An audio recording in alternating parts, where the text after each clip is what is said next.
Tak, no, nazdar. Takže zase se chystáme na sportovní aktivitu. A teď mi omluvte, já se jdu převlít. Nemusíte vidět. Jestli to chcete vidět, já to natočím. A pak po konzultaci se širším vedením případně zveřejníme, pokud bude zájem. Takže špatná skřínka. No Pepo, ty jsi vedle mě a přitom tam se někde odděluješ.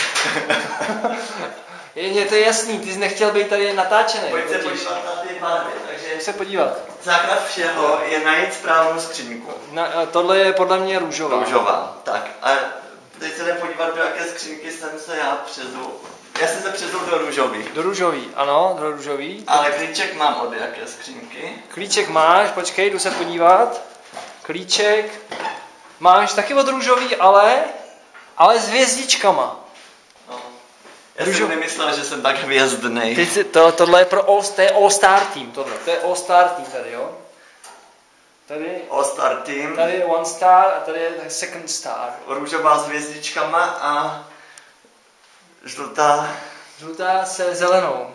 Se zelenou, to je správně. Už to jako rozsvědčujeme. Ale neměli bychom tam tu naši kolegyni nechat samotnou. Jo, kolik máme? Máme 56. That's a great time. Tak, zahřátí bychom tak trošku byli. Aha. Ještě teda... No, na jaký sport jdem vůbec?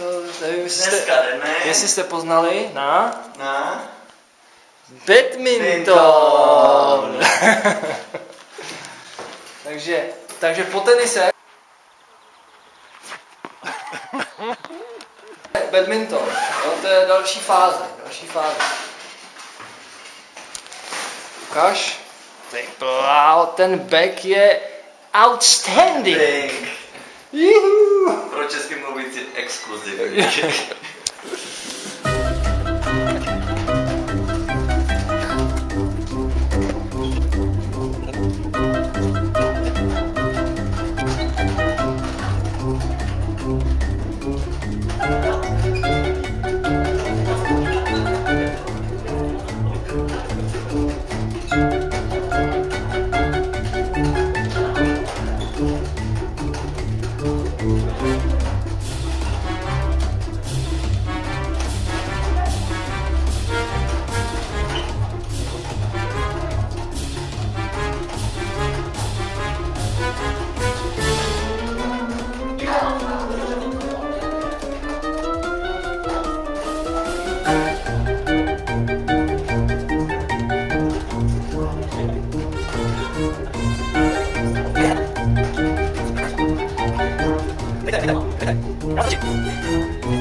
Tak to máme.